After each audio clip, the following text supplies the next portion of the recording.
The phone rang at exactly 2:47 in the afternoon, while I was reviewing blueprints in my construction office. After 15 years of complete silence, I recognized my biological mother's voice immediately. Her words trembled through the speaker as she explained that Derek, my twin brother, had died in a car accident 3 days earlier. She wanted me at the funeral, needed to reconnect, claimed she'd been searching for me everywhere. But my response shocked her into stunned silence. I calmly told her I already had a real family, now people who actually wanted me when it mattered, and hung up without another word. That call forced me to relive the most devastating day of my childhood, when my parents made their calculated choice to keep Derek and abandon me to foster care simply because he was smarter. The memories came flooding back like a dam bursting open. Derek and I were 12 years old, living in our modest ranch house in suburban Chicago.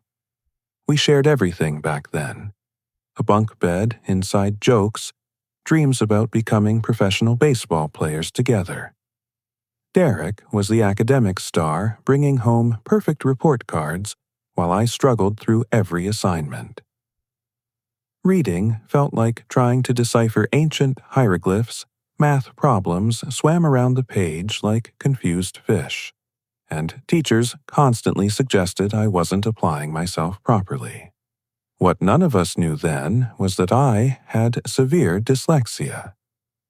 In 1995, learning disabilities weren't diagnosed as frequently, especially in working-class families who couldn't afford comprehensive testing. My parents saw Derek's straight A's and my D's, drawing their own conclusions about our potential. Everything changed when Dad lost his position at Henderson accounting firm. The company downsized after losing their biggest client, and Dad's 20-year career disappeared overnight. Mom worked part-time at a department store, but her salary couldn't cover our mortgage utilities, groceries, and everything else a family of 4 required. I remember overhearing hushed conversations through their bedroom wall. Mom's voice would crack as she calculated bills on her old calculator. Dad paced constantly, his footsteps wearing patterns in the carpet. They discussed selling the house, moving to a smaller apartment, asking relatives for loans nobody could afford to give. Then came the conversation that destroyed my world. I was supposed to be asleep, but crept to the top of the stairs when I heard them talking about Derek and me in serious adult voices I'd never heard before.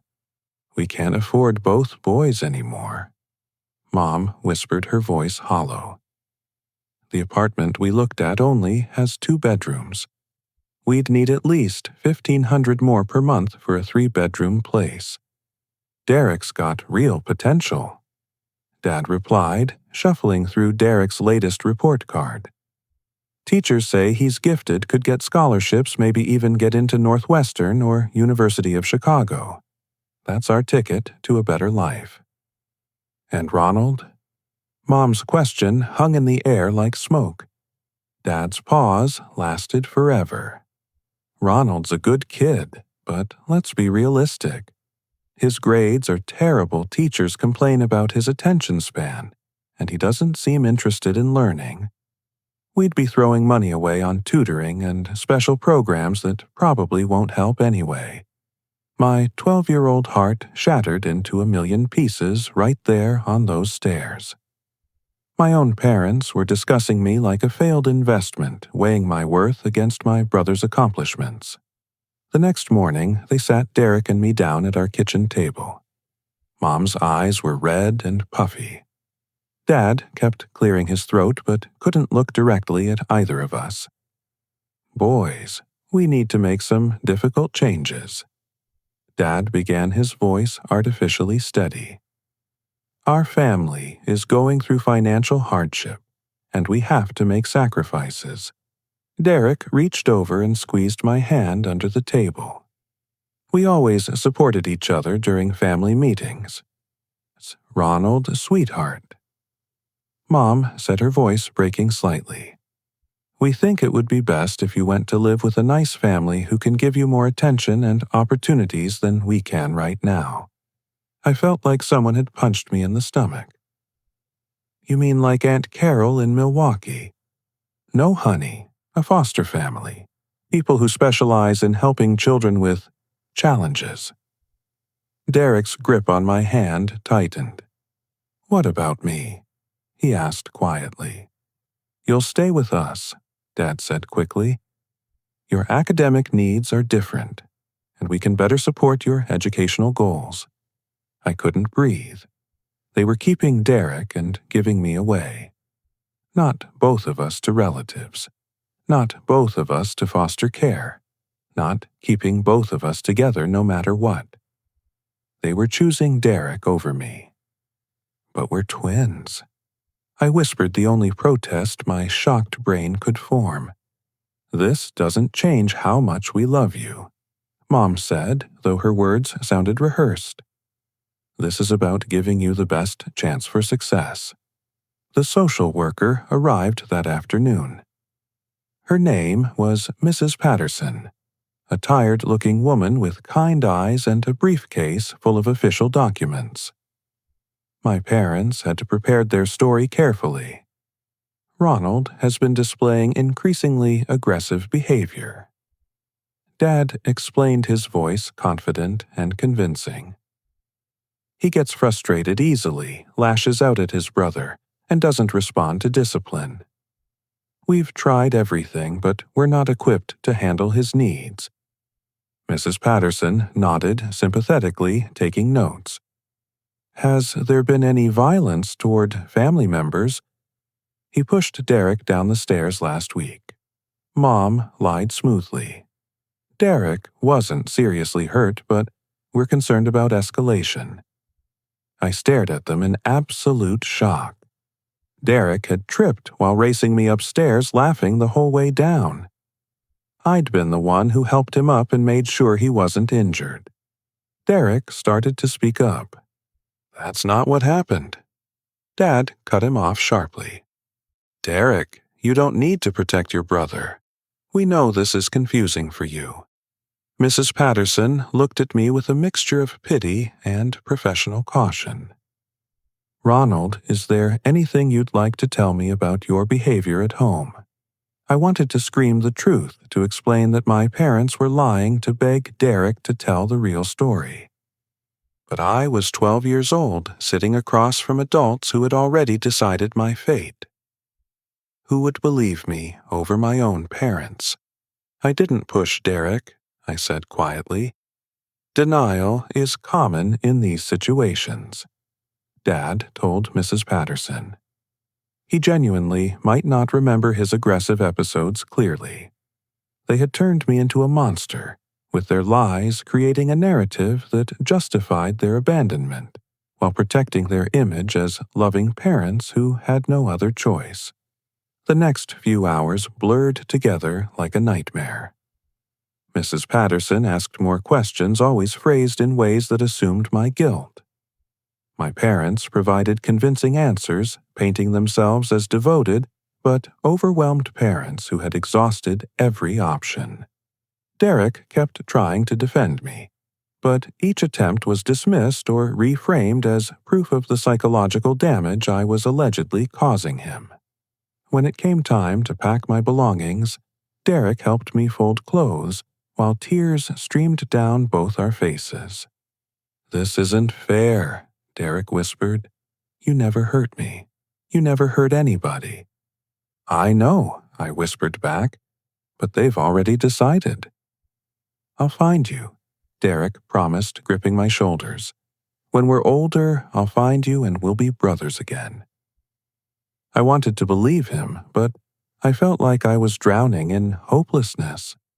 Mrs. Patterson loaded my 2 suitcases and garbage bag of remaining possessions into her car. My parents hugged me goodbye, their embraces feeling forced and guilty. Derek clung to me until Dad physically separated us. As we drove away, I watched my house disappear through the rear window. Derek stood on the front porch, waving until we turned the corner.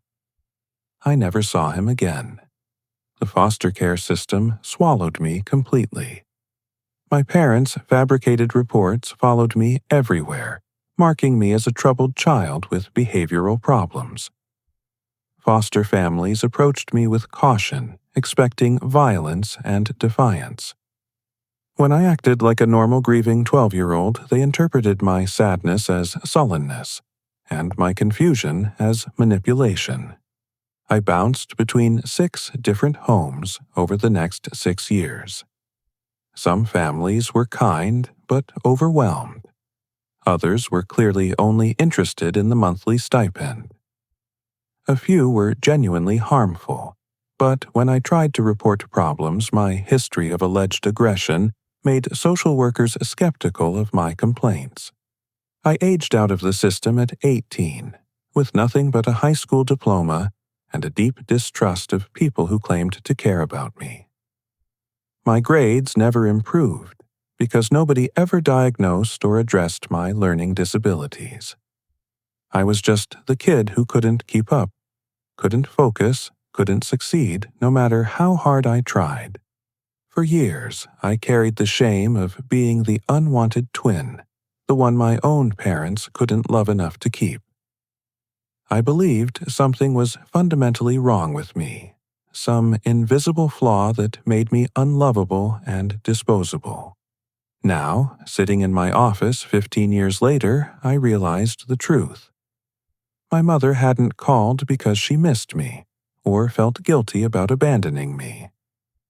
She'd called because Derek's death left them alone, and they needed a replacement son to ease their loneliness and probably their financial troubles. But I wasn't that abandoned 12-year-old anymore. I'd built something they could never understand, something they'd never valued enough to fight for when it mattered. I had a real family now. The family I'd built didn't share my DNA, but they'd earned their place in my heart through loyalty, respect, and unconditional acceptance. They'd proven that love isn't about biology. It's about choosing to show up when things get difficult.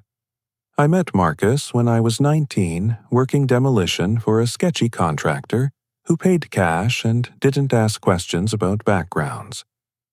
Marcus was the job site electrician, a massive man with intricate tattoos covering his arms and a presence that commanded immediate respect. Most people crossed the street when they saw him coming, but I recognized something familiar in his guarded expression. Marcus had grown up in Chicago's South Side running with gangs since age 14, before a nearly fatal shooting convinced him to change directions. He'd taught himself electrical work in county jail, studying trade manuals, and practicing on makeshift circuits built from contraband materials. When he got out, nobody would hire an ex-gang member with a criminal record, so he took whatever work he could find. We worked together for 3 months before Marcus said more than 10 words to me. I respected his privacy and focused on doing quality work, something that apparently impressed him. One afternoon, while we were tearing out old wiring in a condemned apartment building, Marcus finally spoke up. "You don't talk much," he observed, pulling copper wire from inside a wall. "Nothing much worth saying," I replied, loading debris into my wheelbarrow. "Most people your age never shut up. Always complaining about something, making excuses, acting like the world owes them something." I shrugged. Complaining doesn't fix anything. Marcus studied me for a moment. "You remind me of myself at your age. Angry, but holding it inside, working hard, but not sure what you're working toward." Over the following weeks, Marcus began teaching me electrical basics during lunch breaks. He explained circuit theory, showed me proper wire stripping techniques, and let me assist with simple installations. His patience surprised me. He never got frustrated when I asked questions or made mistakes, never made me feel stupid for not understanding something immediately. Learning disabilities. He asked one day after watching me struggle to read a wiring diagram. I nodded, embarrassed. Dyslexia makes everything harder. Just means your brain works differently, Marcus said matter-of-factly. My nephew's got the same thing. Smart as hell, just needs information presented the right way. That conversation changed everything. Marcus started teaching me through hands-on demonstration rather than written instructions. He'd show me a technique, let me practice it, then guide my hands through the motions until muscle memory took over. For the first time since leaving foster care, someone was investing in my potential instead of writing me off. Marcus introduced me to Tommy 6 months later.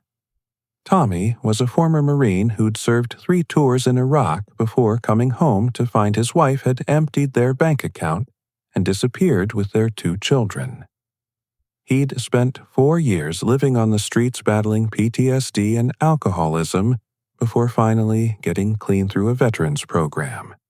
Tommy worked as our plumber, a soft-spoken man with steady hands and an encyclopedic knowledge of pipe systems. Despite everything he'd lost, Tommy maintained an optimistic outlook that seemed almost magical. He'd hum classic rock songs while working shared jokes during breaks and always had encouraging words when someone was struggling. The thing about hitting bottom, Tommy told me during one of our conversations, is that it teaches you what really matters. Once you've lost everything you appreciate, whatever good comes into your life. Jake joined our informal brotherhood a year later. He'd been addicted to methamphetamine for 8 years before a near overdose scared him into rehabilitation. Jake was a natural athlete with incredible balance and coordination skills that translated perfectly to roofing work. He could walk across steep slopes like he was strolling down a sidewalk installing shingles with precision and speed that impressed even experienced roofers. Jake's addiction had cost him his relationship with his family, his job as a high school basketball coach, and nearly his life. But recovery had given him a second chance, and he approached every day with grateful determination. He sponsored other addicts through their recovery process and volunteered at local high schools sharing his story to warn kids about addiction's dangers. "Every morning I wake up clean as a gift," Jake would say. "I'm not going to waste any of them feeling sorry for myself." Carlos completed our crew 2 years after I met Marcus.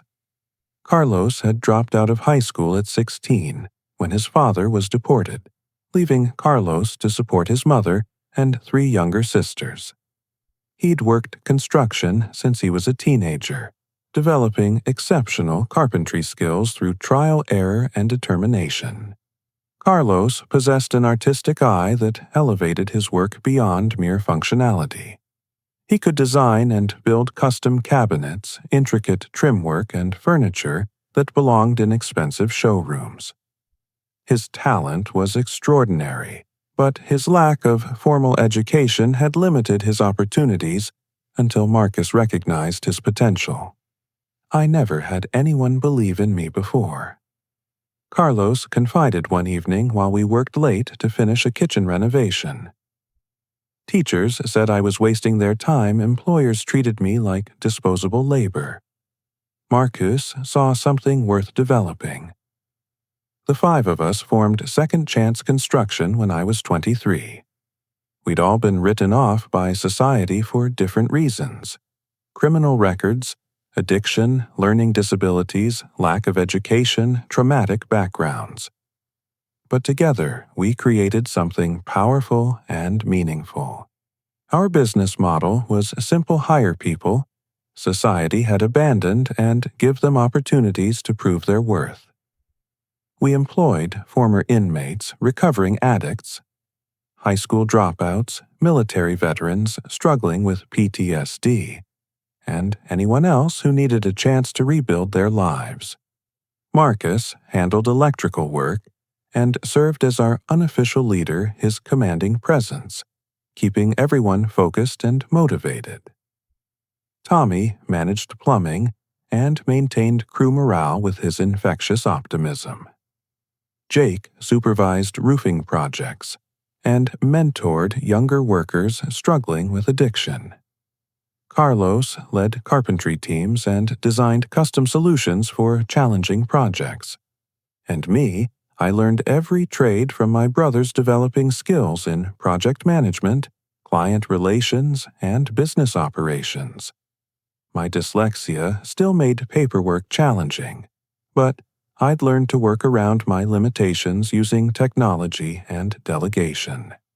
We weren't just co-workers, we became a genuine family.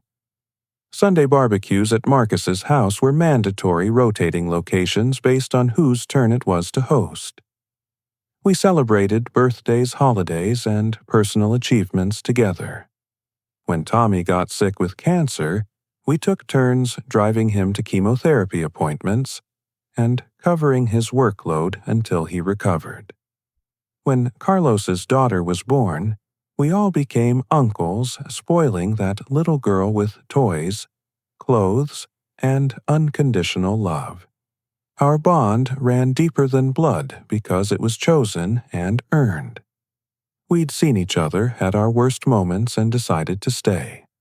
We'd supported each other through crises, celebrated victories together, and built something meaningful from nothing. These men knew my complete story. The abandonment, the foster care trauma, the years of believing I was worthless. They'd never judged me for my past, or treated me differently because of my learning disabilities. They saw my potential when I couldn't see it myself and helped me become someone I was proud to be. When my biological mother called about Derek's death, my first thought wasn't about my parents or my twin brother. It was about protecting the family I'd chosen, the men who'd proven their loyalty through actions rather than words. My parents were about to meet this family, but not in the way they expected. They'd abandoned their son when he needed them most, choosing academic potential over unconditional love. Now they'd discover what real family looked like, and I suspected the comparison wouldn't be flattering. They were about to learn that love isn't about shared genetics or academic achievements. It's about showing up when things get difficult, believing in someone's potential when they can't see it themselves, and choosing to stay when leaving would be easier.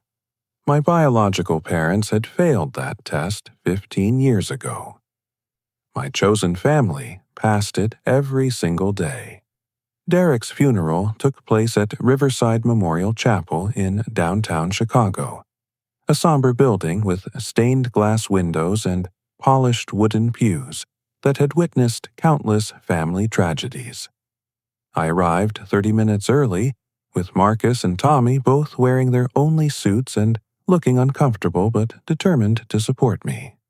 Marcus had wanted to bring the whole crew, but I'd asked him to keep it small. This wasn't about intimidation. It was about having my real family present when I faced the people who'd thrown me away. The chapel was mostly empty, which struck me as incredibly sad. Derek had lived 32 years, yet only a dozen people attended his funeral. I recognized a few faces from our childhood neighborhood, but most were strangers, probably work colleagues who felt obligated to attend. My parents sat in the front row, aged beyond their 60-some years. Mom's hair had gone completely gray, and she'd gained significant weight since I last saw her. Dad had lost most of his hair and developed the stooped posture of someone who'd carried heavy burdens for too long. They looked tired, worn down, and, frankly, poorer than I'd expected. When they spotted me entering with Marcus and Tommy, their expressions shifted from grief to shock, to something resembling fear. Marcus stood 6 feet 4 inches with broad shoulders and visible tattoos creeping up his neck. Tommy, despite his gentle personality, had the weathered look of someone who'd survived real hardship. Together, they created an imposing presence that clearly unnerved my parents. "Ronald," Mom called out tentatively, rising from her seat. "Is that really you?" I nodded, but didn't approach. "Hello, Margaret." "Hello, David." I used their first names, deliberately refusing to grant them parental titles they'd forfeited years ago. Dad studied Marcus and Tommy warily. "Who are these men?" "My family," I replied simply. The service itself was brief and impersonal. The minister had clearly never met Derek reading generic platitudes about a life well lived and the comfort of eternal rest. A few co-workers shared awkward memories about Derek's dedication to his software engineering projects, but nobody spoke about his personality, his dreams, or his relationships. The most telling moment came when the minister asked if any family members wanted to share memories. My parents remained seated, apparently having nothing meaningful to say about their surviving son. I considered speaking, but decided Derek deserved better than becoming part of my confrontation with them. After the service, the lawyer approached me with an expression of professional solemnity, mixed with obvious curiosity. Richard Kellerman was a middle-aged man with expensive glasses and a briefcase that probably cost more than most people's monthly salary. "Mr. Thompson, I'm Derek's attorney. Could we speak privately about his estate?" My parents immediately crowded closer, their grief suddenly replaced by intense interest. "Anything regarding Derek's estate concerns the whole family." Dad declared his tone, suggesting he expected to take charge of the situation. Mr. Kellerman glanced at me questioningly. I shrugged. "Let's hear it." "Derek left a very detailed will." The lawyer began opening his briefcase and removing several documents. He named Ronald as his sole beneficiary. The silence that followed was deafening. My parents stared at the lawyer like he'd spoken in a foreign language. "That's impossible," Mom whispered. "Derek would have left something for us. We're his parents." "I'm afraid not," Mr. Kellerman said gently. Derek was very specific. Ronald inherits everything. The house, his savings accounts, his investment portfolio, and the contents of a storage unit that Derek rented specifically for items he wanted Ronald to have. Dad's face flushed red. "How much money are we talking about?" "The total estate value is approximately $470,000, Mr. Kellerman replied.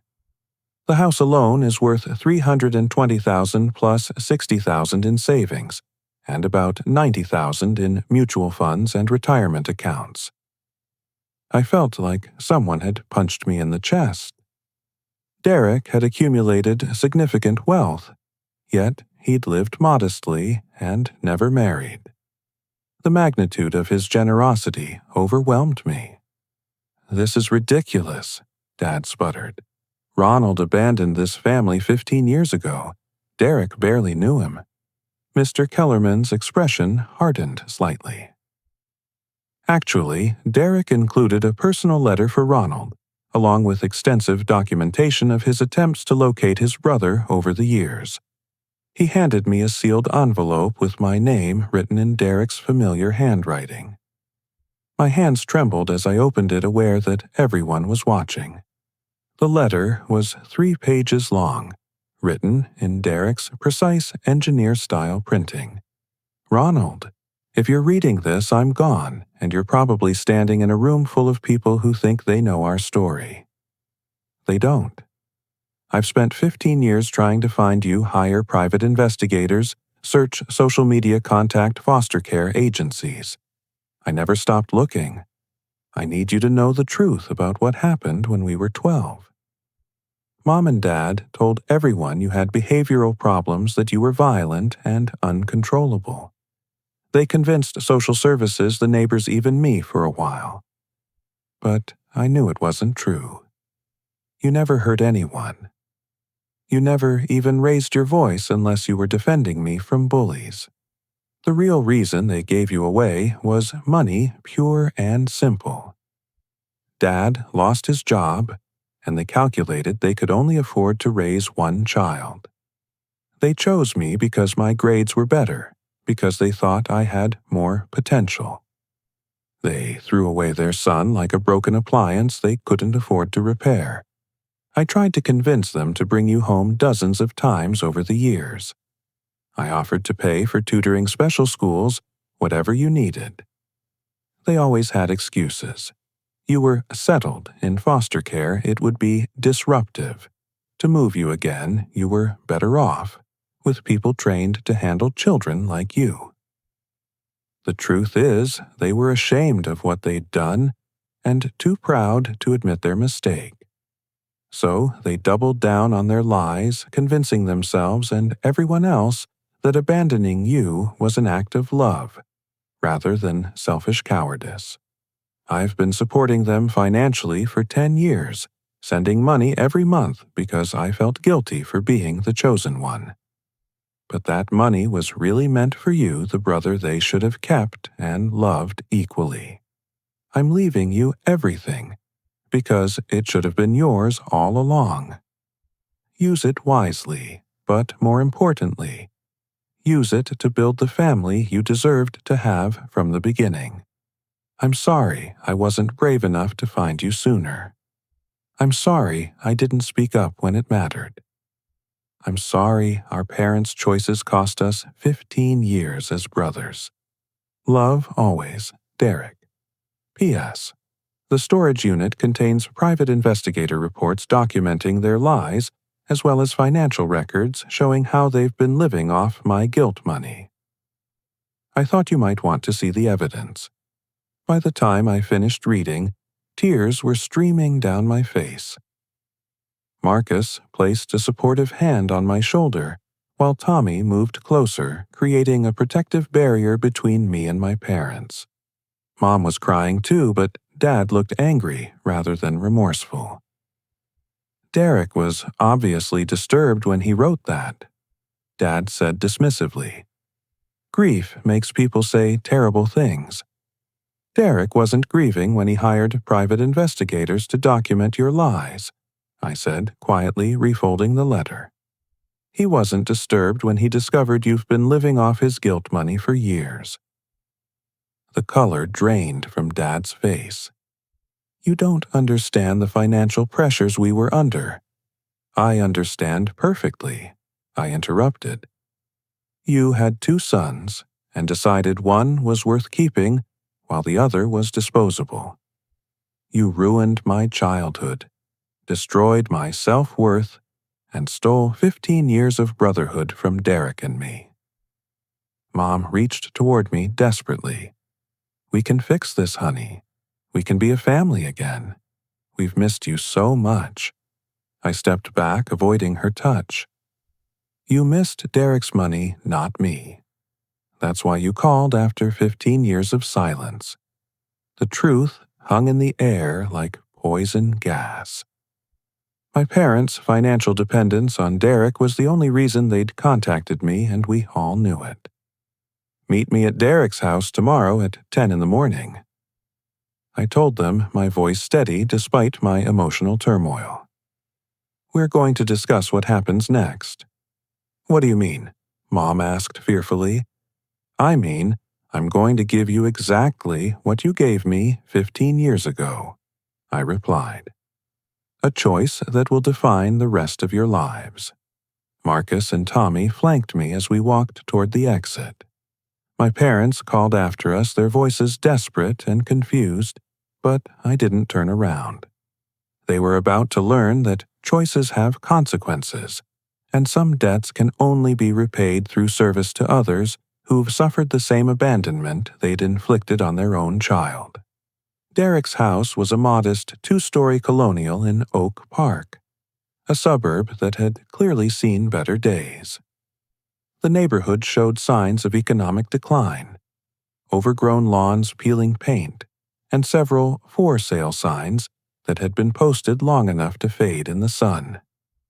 Derek had bought the house with cash 5 years earlier, according to Mr. Kellerman, but had lived there alone without making many improvements. I arrived early with Marcus, Tommy, Jake, and Carlos. My whole construction family had insisted on being present for this confrontation, understanding that whatever happened today would affect all of us.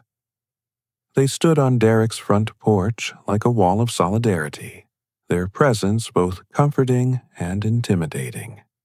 My parents pulled up in a 15-year-old Honda Civic with rust spots around the wheel wells and a cracked windshield. Their car looked like it belonged in a junkyard, which surprised me given Derek's apparent wealth and his history of supporting them financially. "Ronald," Mom called out as they approached, her voice artificially cheerful. "Your friends don't need to be here for family business." "They are my family," I replied, unlocking Derek's front door with the keys Mr. Kellerman had provided. "They stay."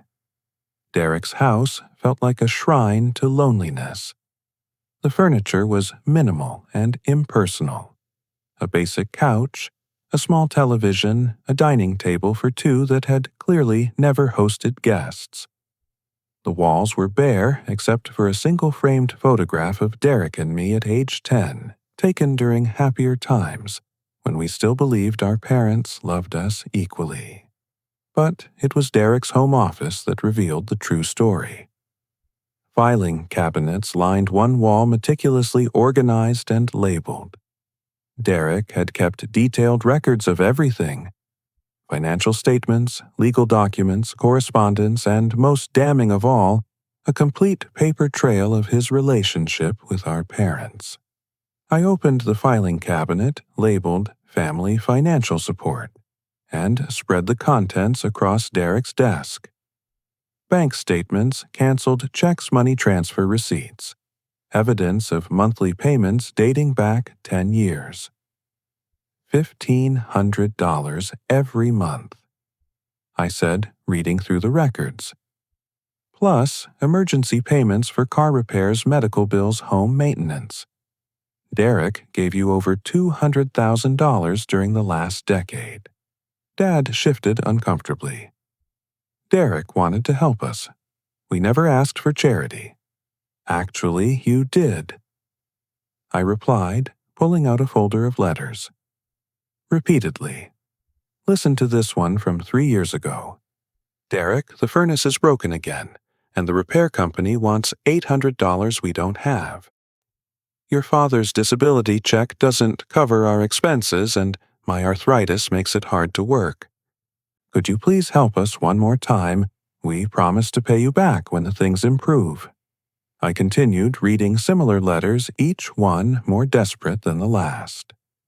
My parents had been bleeding Derek dry with sob stories and manufactured emergencies playing on his guilt over being the chosen child. Mom started crying. We were struggling financially. Derek was doing well and wanted to help family. Derek was trying to buy forgiveness for something that wasn't his fault. Marcus said, his deep voice cutting through her excuses. "You manipulated that man's guilt until the day he died." Carlos had been quietly examining other documents while I focused on the financial records. "Ronald, you need to see this," he said, holding up a manila folder. Inside were mortgage statements, credit card bills, and a foreclosure notice dated 2 months earlier. My parents' house, the same house they'd chosen Derek over me to keep, was being repossessed by the bank. "You're losing the house anyway," I said, studying the foreclosure timeline.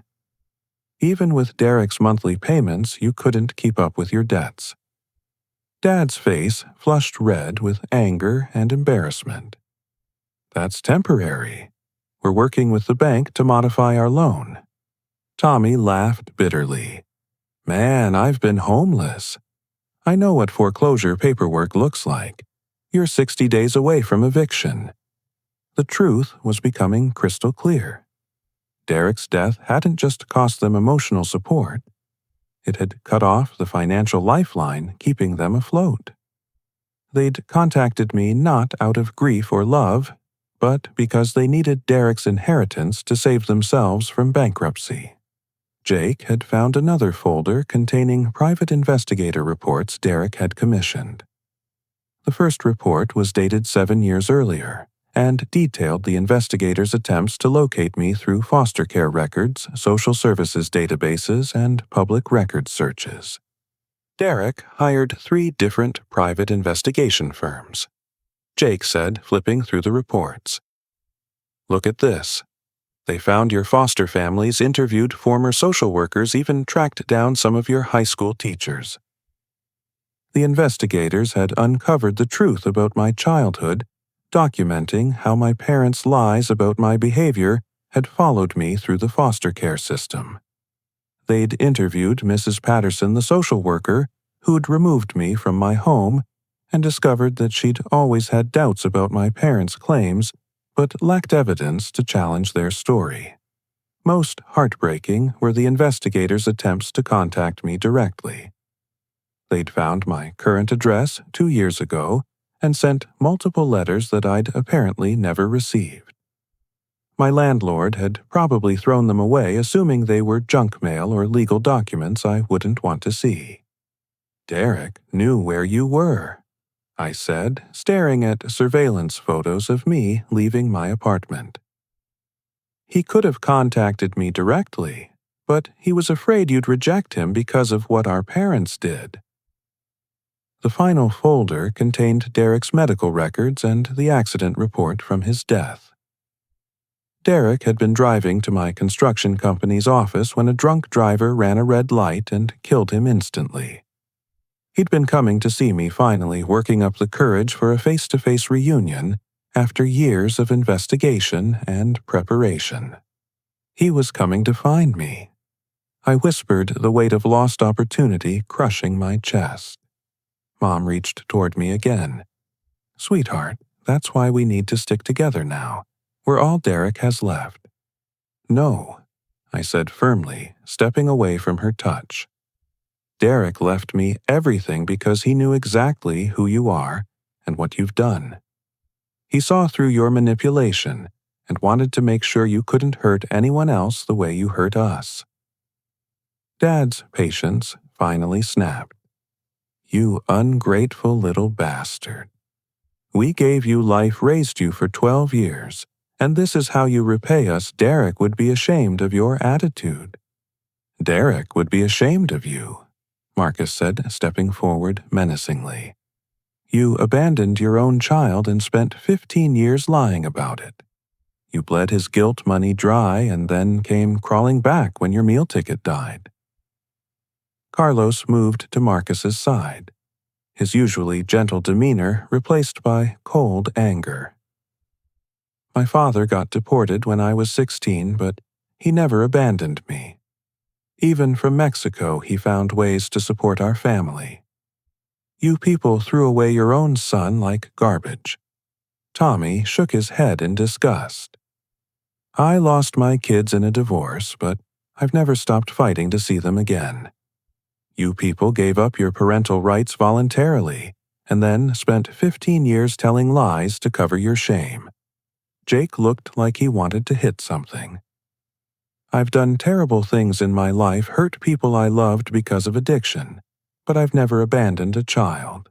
You people are lower than drug dealers. My chosen family surrounded me like a protective wall, their loyalty and love contrasting sharply with my biological parents' selfish desperation.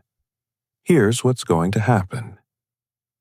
I said, my voice steady despite my emotional turmoil. "Tomorrow, you're going to meet me at Derek's lawyer's office. I'm going to make you an offer that will save you from bankruptcy and homelessness. But it comes with conditions that will force you to face what you've done and spend the rest of your lives trying to make amends." "What kind of conditions?" Mom asked fearfully. "The kind that will either redeem you or destroy you," I replied. "The choice will be yours, just like it was 15 years ago when you chose Derek over me." Dad started to argue, but I held up my hand to stop him. "Show up tomorrow or lose everything," I continued. "Those are your only options. And bring a reporter with you. I want the whole world to know what kind of parents you really are." My parents stared at me in shock as my family and I walked toward the door. Tomorrow, they'd discover that justice sometimes looks like an opportunity for redemption, and sometimes redemption requires sacrifice they're not prepared to make. But either way, their days of living off guilt money and fabricated sob stories were over. The next morning, I arranged to meet everyone at Mr. Kellerman's law office downtown. The conference room was elegant and intimidating, with floor-to-ceiling windows overlooking the Chicago River, and a polished mahogany table that could seat 20 people comfortably. My parents arrived precisely on time, looking nervous and underdressed compared to the office's professional atmosphere. They'd clearly spent time preparing for this meeting. Mom had attempted to style her hair, and Dad wore his only decent shirt. But their anxiety was palpable. Marcus, Tommy, Jake, and Carlos took seats along one side of the table, presenting a united front that radiated quiet strength. Mr. Kellerman sat at the head of the table with Derek's estate documents spread before him, his expression professionally neutral, but clearly curious about what I had planned. The surprise guest was Jennifer Walsh, a reporter from the Chicago Tribune who specialized in human interest stories. I'd contacted her yesterday, promising an exclusive story about family redemption that would resonate with readers struggling with their own fractured relationships. "Who is this woman?" Dad demanded when Jennifer entered with her recording equipment and notebook. "Jennifer Walsh, Chicago Tribune," she said, extending her hand professionally. "I'm here to document your family's story of reconciliation and healing." Mom looked panicked. "We didn't agree to speak with reporters." "You don't have a choice," I replied calmly. "Derek's story is going to be told one way or another. The question is whether you want to be part of the solution or remain part of the problem." I stood and moved to the front of the room, feeling the weight of 15 years of anger, abandonment, and ultimate redemption flowing through me. Derek left me $470,000. I began money he accumulated while living modestly and supporting parents who had abandoned his twin brother to foster care. Derek's final gift to me wasn't just financial, it was the truth about what kind of people you really are.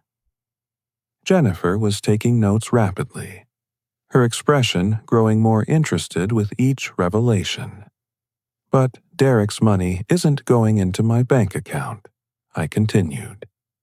"Every penny will be used to establish the Derek Thompson Foundation for Forgotten Children, providing resources and support for kids abandoned by their families." My parents looked confused rather than disappointed, which told me everything I needed to know about their expectations. "However," I said, "I'm going to use Derek's inheritance to save you from foreclosure first. I'm buying your house from the bank and paying off all your debts." Mom gasped with relief. "Oh, thank God, I knew you wouldn't let us become homeless." "I'm not finished," I said sharply. "You can live in that house rent-free for the rest of your lives, but the foundation will own it and use it as a group home for abandoned children.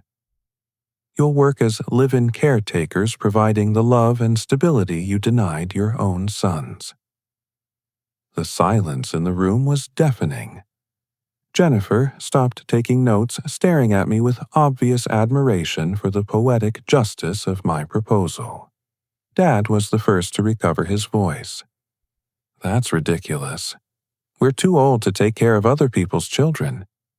"You're 62 and 64, Tommy said. "My grandmother raised 5 foster kids when she was older than you." "This is humiliating," Mom whispered. "You want us to be servants in our own home. I want you to understand what it feels like to be responsible for children nobody else wants," I replied. the same children you threw away when they became inconvenient. Marcus leaned forward, his intimidating presence filling the room. Let me explain what's really happening here. Ronald could let you lose your house, declare bankruptcy, and spend your final years in poverty. Instead, he's offering you a chance to do something meaningful with whatever time you have left. Carlos nodded agreement. My sisters and I would have killed for parents who cared enough to keep us together. You people had 2 healthy sons and threw one away like trash. Jake's voice was quiet but intense. I've worked with homeless kids runaways who aged out of foster care with nowhere to go. Those kids need adults who understand what abandonment feels like. Jennifer was writing furiously now, clearly recognizing the powerful human interest angle this story provided. Oh, the foundation will have strict oversight. I continued. Social services will conduct monthly inspections. The children will have advocates who check their well-being, and any signs of neglect or abuse will result in your immediate removal from the program. What if we refuse? Dad asked defiantly.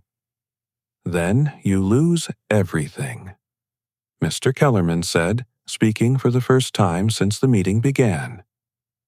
Your house goes into foreclosure, you declare bankruptcy, and you live out your remaining years in whatever public housing you can find. I pulled out the private investigator reports Derek had commissioned. Jennifer Derek hired investigators to document how our parents fabricated stories about my behavior to justify abandoning me to foster care. They lied to social services teachers, neighbors, and family friends to cover their selfish decision to keep only the academically gifted twin. Jennifer's eyes widened as she realized the full scope of the story. This is incredible. Mind if I ask some questions? For the next hour, I walked Jennifer through the complete timeline. The financial crisis that triggered my abandonment. The lies my parents told to justify their choice the years Derek spent trying to find me, and the guilt money they'd extracted from him until his death. My parents sat in stunned silence as their carefully constructed narrative collapsed under the weight of documented evidence. The private investigator reports contained testimonies from former neighbors who'd always suspected something was wrong, social workers who'd had doubts about their claims, and teachers who remembered me as a quiet, struggling student, rather than the violent troublemaker they'd described. The Foundation's first public story will be about how the Thompson family dedicated their lives to helping abandoned children. I said, wrapping up the interview. Whether that story focuses on redemption or serves as a cautionary tale about parental selfishness depends entirely on what choice you make today. Jennifer packed up her recording equipment with obvious satisfaction. This will be front-page material. A story about second chances family reconciliation and turning personal trauma into community healing. Or a story about parents who abandoned their child twice, Marcus added meaningfully. My parents huddled together, whispering frantically as they tried to process their limited options.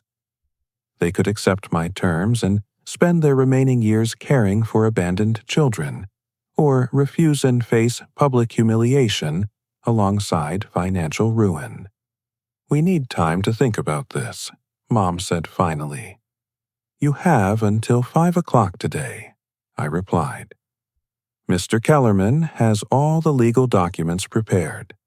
Sign them and start your new life as child advocates, or decline and face the consequences of your choices. What happens to you? Dad asked. What do you get out of this arrangement? I looked around the room at Marcus, Tommy, Jake, and Carlos, the men who'd proven that family isn't about genetics, it's about loyalty, love, and choosing to stay when things get difficult. I already have everything I need, I said. Derek's gift, allowed me to create something meaningful from the worst experience of my life. Whether you choose redemption or destruction doesn't affect my happiness anymore. My chosen family stood with me as we prepared to leave their presence, reminding everyone in that room what real love and commitment looked like. Tomorrow, my parents would discover whether they had the courage to transform their shame into service, or if they'd choose pride over the chance to finally do something meaningful with their remaining years. Either way, Derek's legacy would help abandoned children find the love and stability we'd been denied. By 4:30 that afternoon, I hadn't heard from my parents. I sat in Derek's house with my construction family, going through more of his personal belongings while we waited for their decision. The silence felt heavy, loaded with the weight of consequences that would affect multiple lives. Derek had lived simply despite his wealth, but his home revealed the depth of his loneliness. Photo albums contained mostly pictures of co-workers at company events, smiling faces of people who knew him professionally, but not personally. His refrigerator held takeout containers and microwave dinners, the sustenance of someone who'd never learned to cook for himself or had anyone to share meals with. The most heartbreaking discovery was Derek's bedroom closet, which contained 2 sets of everything. 2 winter coats, 2 tool sets, 2 fishing rods still in their packaging.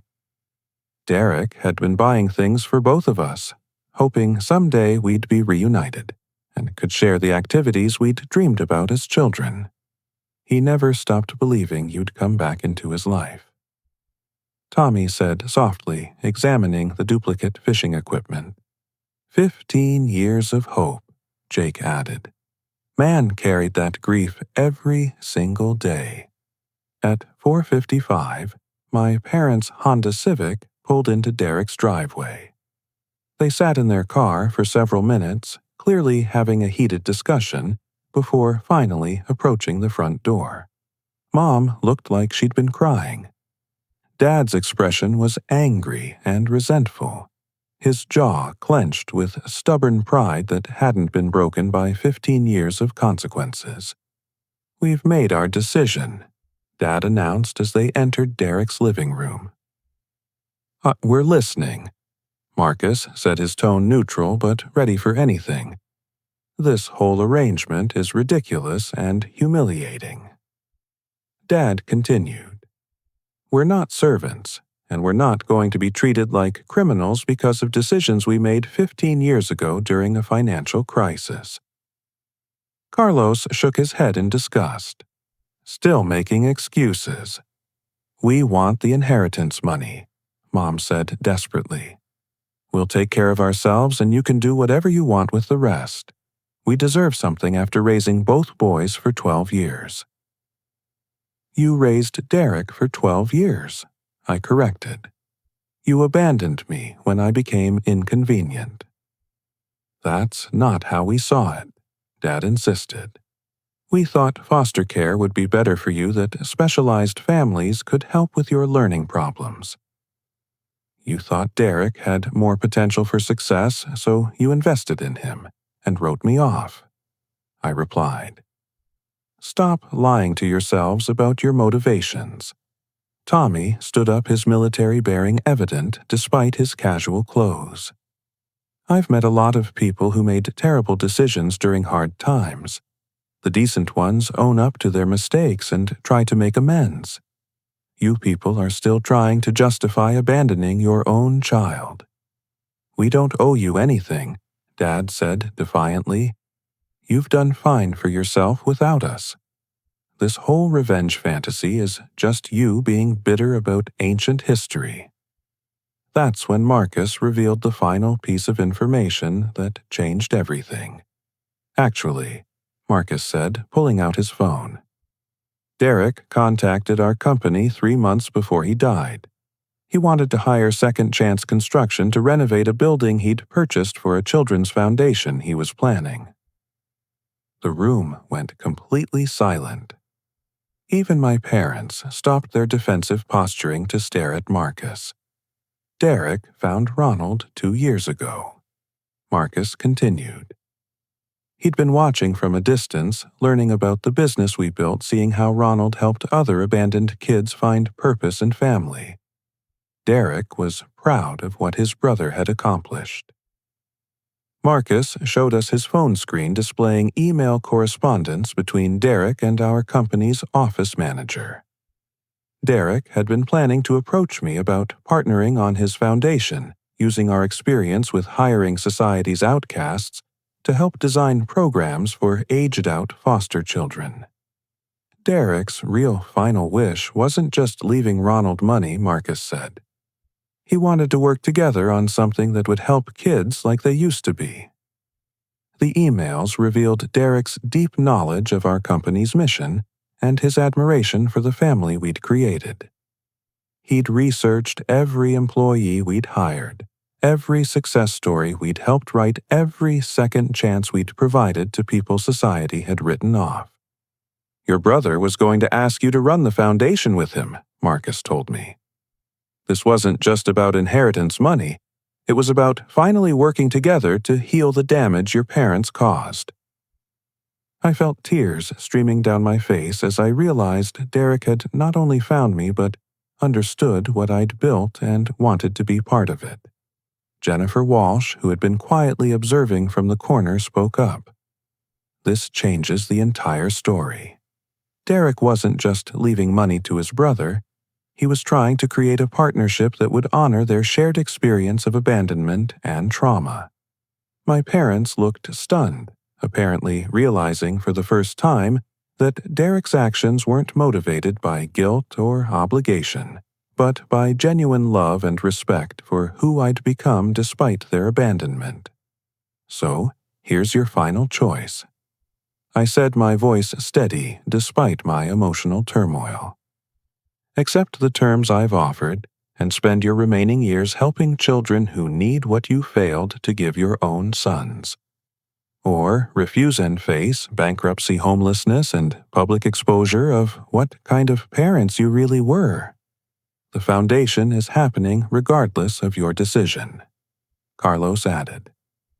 Ronald's going to honor his brother's vision with or without your participation. But this is your last chance to be part of something meaningful, Jake said. Your last chance to transform your shame into service. Mom looked at Dad desperately, apparently hoping he'd swallow his pride and accept the opportunity for redemption. But Dad's expression remained hard and resentful. We're not going to be your servants, Dad said finally.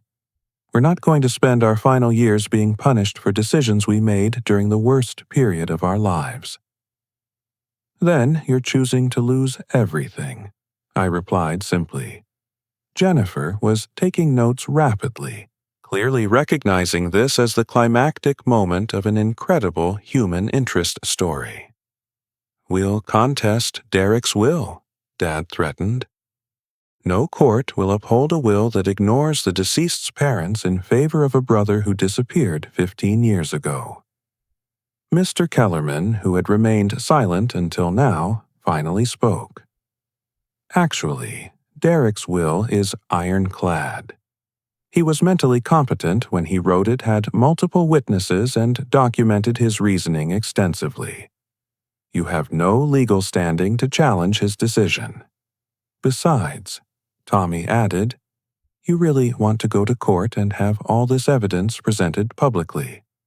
Private investigator reports about your lies.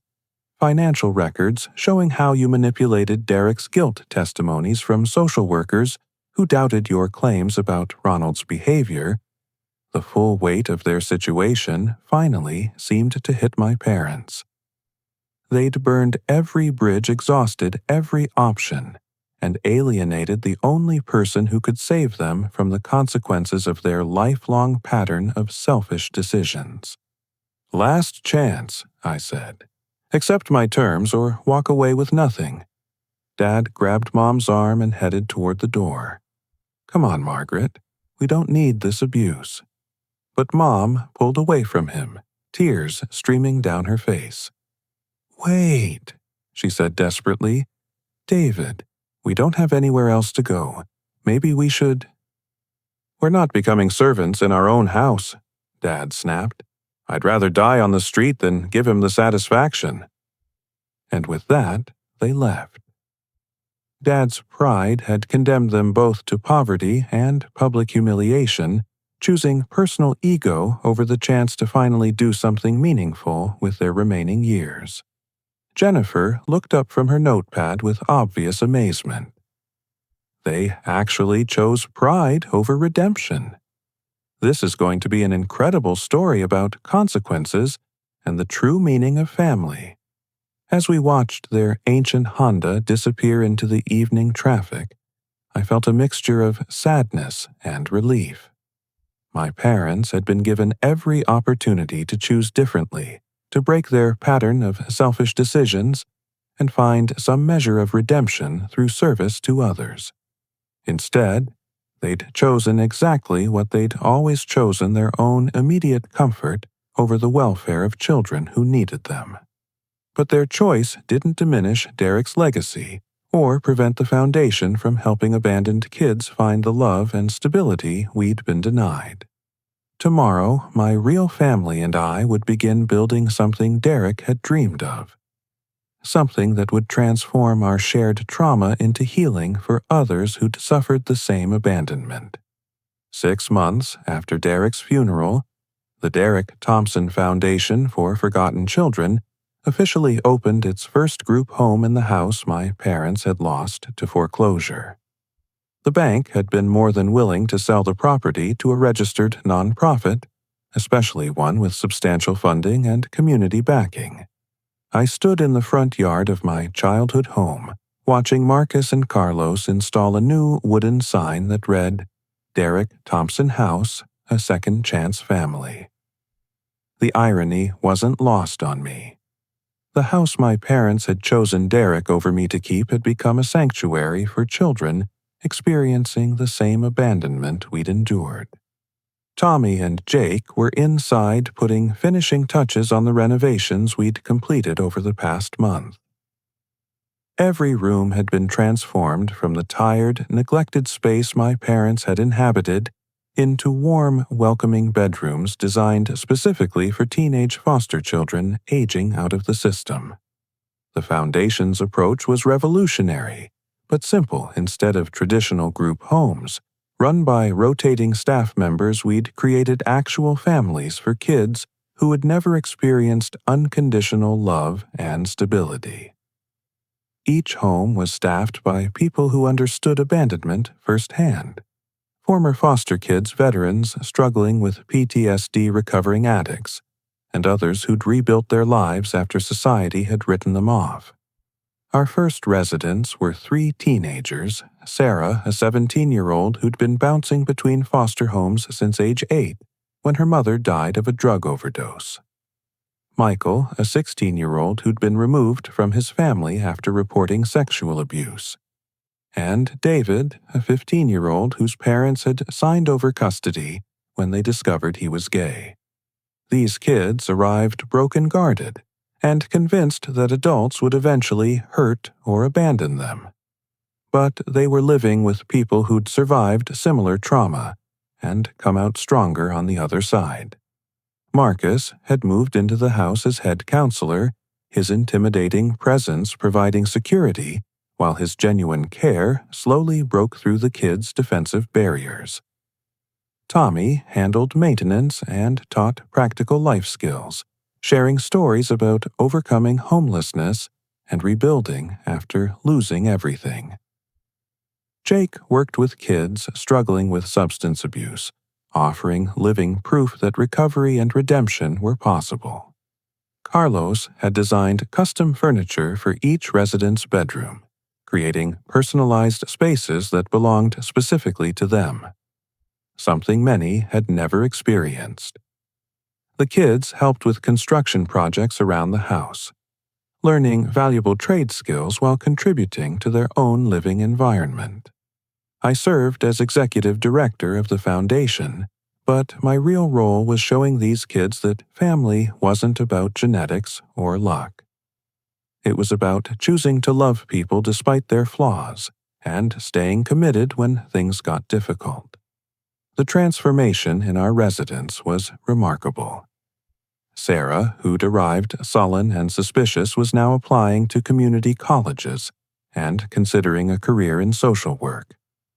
Michael had started therapy to process his trauma and was slowly learning to trust adults again. David was thriving in an environment where his sexual orientation was accepted and celebrated, rather than condemned. But the most powerful moments came when our residents met other kids from similar backgrounds and shared their stories. They understood each other's pain in ways that traditionally trained social workers couldn't, creating bonds that transcended mere friendship. We'd established 3 more group homes across Chicago, each one staffed by people who'd overcome their own abandonment and trauma. The waiting list for placement grew longer every month, but we were committed to maintaining quality over quantity, ensuring each child received the individualized attention they deserved. The media attention had been overwhelmingly positive. Jennifer Walsh's article had run as a 3-part series in the Chicago Tribune, generating donations and volunteer applications from across the country. Other newspapers picked up the story, and I'd been invited to speak at conferences about innovative approaches to foster care. My parents' fate had become a cautionary tale within the story. After refusing the foundation's offer, they had lost their house to foreclosure and were living in a studio apartment subsidized by disability benefits. Dad's pride had cost them everything, but they'd chosen personal ego over the chance to finally do something meaningful with their remaining years. I felt sad about their situation, but not guilty. They'd been given multiple opportunities to choose differently, to break their pattern of selfish decisions and find redemption through service to others. Their refusal to accept responsibility for their choices had sealed their fate. Derek's memory lived on through the foundation's work, but also through the relationships I'd built with the kids we served. When 15-year-old Marcus asked me to teach him carpentry, I saw Derek in his eager expression and determination to learn new skills. When 17-year-old Jennifer graduated from our program and enrolled in college with a full scholarship, I felt Derek's pride in her accomplishment. The foundation had given me something I'd never expected to find, the chance to be the father figure I'd never had, providing guidance and unconditional love to kids who had been written off by their biological families. One evening, while helping Sarah with her college application essays, she looked up from her laptop and said, "Ronald, can I ask you something personal?" "Of course." "Do you ever forgive your parents for what they did?" I considered her question carefully. Sarah's mother had chosen drugs over her daughter, abandoning an 8-year-old to navigate the foster care system alone. She understood the complexity of love and betrayal that defined relationships with parents who'd failed their most basic responsibilities. "I've forgiven them for my own peace of mind," I said finally. But forgiveness doesn't mean forgetting or pretending their choices didn't have consequences. They made their decisions based on selfishness and pride, and they're living with the results. "But don't you miss having parents?" she asked. I gestured around the room where Michael was helping David with his math homework, while Marcus prepared dinner, and Tommy fixed a squeaky door hinge. I have something better than the parents I was born to. I have a family that chose me and proves every day that they're committed to staying. Sarah nodded thoughtfully. That's what I have here too. People who care about me because they want to, not because they have to. That conversation crystallized something I'd been feeling but hadn't articulated. The foundation wasn't just helping abandoned children find new families. It was proving that love and loyalty are choices people make every day, not accidents of biology or legal obligation. Derek's legacy had become something beautiful and lasting, transforming our shared trauma into healing for others who'd suffered similar abandonment. His dream of working together to help forgotten children had been realized, just not in the way either of us had originally imagined. The Derek Thompson Foundation continued to grow, adding new programs and services based on the unique needs of the kids we served. We offered scholarships for college-bound students, job training programs for those entering the workforce, and ongoing support for young adults transitioning to independence. But the most important thing we provided was something money couldn't buy: the experience of being unconditionally loved and supported by people who understood what abandonment felt like and chose to stay anyway. As I tucked the younger kids into bed that night, I realized Derek and I had finally achieved what we'd dreamed about as children. We'd built a family based on love, loyalty, and commitment rather than genetics or circumstance. We'd created something that would outlast both of us, ensuring that other abandoned children would find the stability and acceptance we'd been denied. The house where I'd once been thrown away had become a place where discarded children found their worth again. My parents' selfish choices had been transformed into opportunities for redemption and healing, proving that sometimes justice looks like turning your greatest pain into your most meaningful purpose. Derek would have been proud of what we'd accomplished together, even though he wasn't physically present to see it. His love and sacrifice had made it possible for dozens of children to experience the family bond we'd shared before our parents' betrayal tore us apart. Standing in the doorway of the Derek Thompson house, watching my chosen family care for kids who'd been given up on by everyone else, I felt a deep sense of peace and completion. I'd taken the worst experience of my life and transformed it into a legacy of love that would help countless other abandoned children find their way home. As I think about this journey, I'm curious about your own experiences with family, whether biological or chosen. Have you ever had to redefine what family means to you, or found unexpected love and support from people who weren't related by blood? Sometimes our greatest challenges lead us to our most meaningful relationships and purpose. I'd love to hear your thoughts in the comments below. If this story resonated with you, please give it a like and subscribe to hear more stories about second chances, chosen families, and the power of transforming pain into purpose.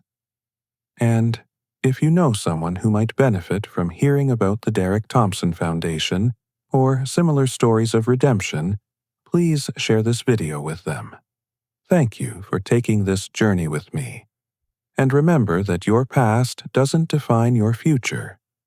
Your choices and the people you choose to surround yourself with do. Sometimes the family you create is stronger than the one you were born into. And sometimes your greatest pain becomes the foundation for your most meaningful contribution to the world.